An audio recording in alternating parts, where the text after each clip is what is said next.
Good day everyone, God is good all the time God is good. Guys, my name is Wilfred Dipos Post and we are here in Mitsubishi Union Motors Paco Otis. Guys, quick review lang regarding sa GLS natin. Ito guys, itong nasa harapan natin, ang tawag dito sa ganitong unit, Expander GLS Automatic. Ngayon ang tawag sa ganitong kulay is Quartz White Pearl.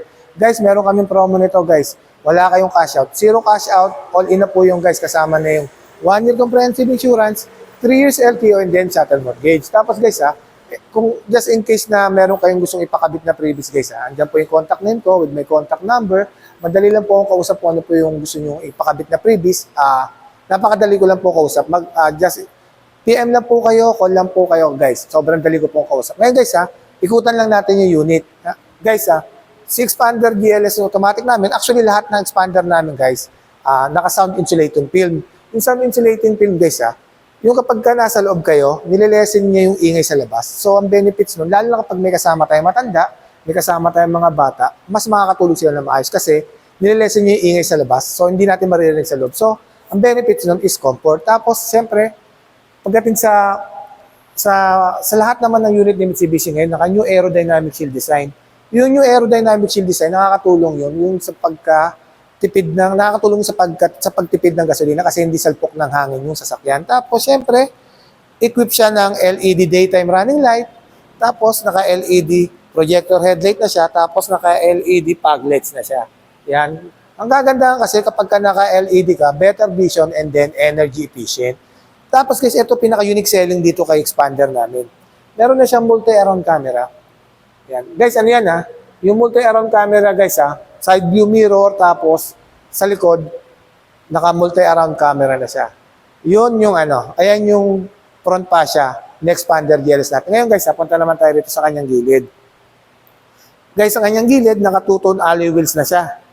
Yan guys, two-tone alloy wheels, tapos disc brake sa harapan, tapos naka-ventilated ventilated disc brake sa harapan, tapos sa likod, naka-drum brake. Tapos guys ang suspension nga pala ng Expander namin, naka MacPherson strut, coil spring with a stabilizer bar sa harapan.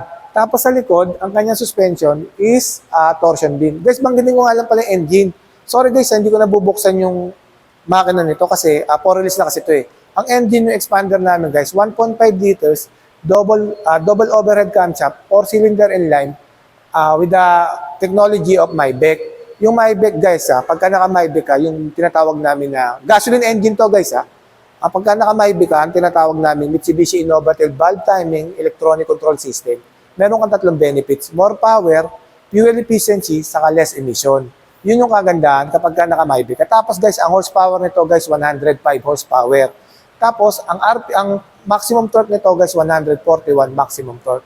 Ngayon guys pagdating naman dito sa kanyang gilid, meron na siyang tinatawag natin na side repeater o turning signal light. Yan, naka-side repeater with turning signal light. Tapos, guys equip na rin siya ng keyless operating system.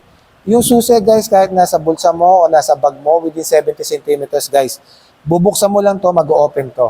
So, syempre, napaka-convenient nun guys para sa atin kapag papasok tayo sa loob ng sasakyan. Ngayon guys hiramin ko lang yung susi guys para makapasok tayo sa loob. Guys, ngayon nandito tayo sa kanya interior. Guys, si Expander GLS namin guys, ayan, yung pagdating sa infotainment system guys, naka 10 inches yan guys. Wireless connectivity na yan guys, sa Apple CarPlay and then Android Auto. Pagdating naman sa kanyang aircon, naka single zone auto climate control na yan. Tapos syempre, equip na siya ng push start. Yan, naka push start. Tapos guys yung kanyang meter cluster o tinatawag natin na multi-information display. Na yan guys, naka-digital na yan. Tapos syempre, 3-spoke leather wrap yan, tilt and telescopic adjustment yan guys, yung steering wheel natin. Tapos dyan sa kaliwa yung audio control, tapos dito sa kanan yung cruise control yan guys Tapos syempre guys si Expander syempre equipped ng 4-speed automatic. Yan.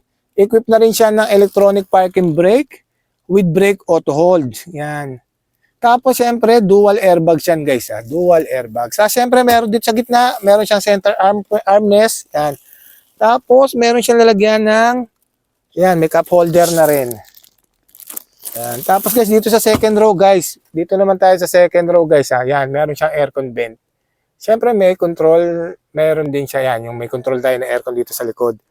Tapos, may charging port din dito, guys. Guys, sorry, sobrang Yan, may charging port din tayo rito sa second row. Tapos guys dito sa kanyang third row guys, yan, sa kanyang third row guys, ayan, natutupi yan, 50-50 split type. Yan, tapos syempre, meron din tong ISOFIX guys may ISOFIX to. Tapos syempre dyan sa second row, meron siyang seat belt. Meron ding seat belt. Tapos may charging port din. Ayan dito sa third row. Yan, may charging port. Yan, ito yung loob ni Expander GLS natin. Ayan guys, ito. Ito na yung third row natin. Yan. Ayan guys, mapantin nyo guys, 50-50 split type. Napakaluwag guys. Tapos syempre dito nakalagay yung ating mga tools. Yan, basic tools. Tapos, syempre may cup holder din dyan. Ayun nga, may charging port. Tapos merong third seat belt. Yan. Tapos syempre dito, extra cargo.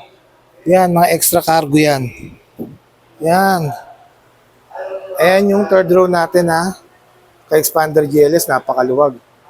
Tapos dito sa likod guys ayan, naka built-in spoiler na yan guys with third brake light o tinatawag natin na high mount stop lamp. Tapos combination siya ng yan, LED and then bulb type. Tapos guys syempre multi-aron camera. Yan, meron siyang camera rito sa likuran. Tinatawag natin reverse cam. Tapos sa kanyang yan, meron din siyang reflector light. Yan, sa kanyang rear chin. Yan. Ayan guys. Ayan yung likuran ni Expander GLS automatic natin. Ayun guys naikutan na natin yung interior sa loob tapos exterior. Ngayon banggitin ko lang ulit yung promo. Guys, Expander GLS automatic, zero cash out. Wala po kayo ilalabas na pera.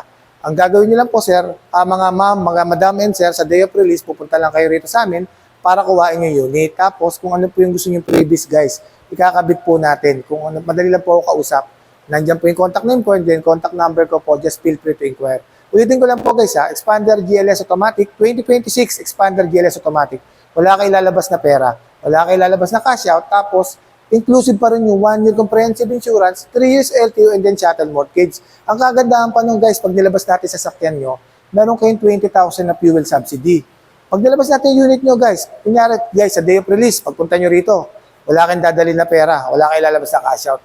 Tapos, yung sasakyan nyo guys, meron pang 20,000 na subsidy, fuel subsidy. Isa pa guys, ang kagandahan pa sa promo namin hanggang sa katapusan guys 2 years kayong free PMS guys Hindi lang labor guys, pati yung magagastos sa loob. Pati yung mga langis na ikakabit, lahat yung guys libre. 2 years free PMS. Ulitin ko lang po Expander GLS 2026 automatic, no cash out, tapos meron kayong 20,000 na fuel subsidy, tapos meron pa kayong 2 years PMS. Guys, nandiyan yung contact name ko with my contact number. Madali lang po ako kausap, just feel free to inquire. Once again, my name is Winfred B. Puspos, ang lagi nagsasabing anumang hirap ang pagdaanan natin dito sa mundo, mananatiling mabuti ang Diyos. Maraming salamat po. God bless everyone. Thank you po.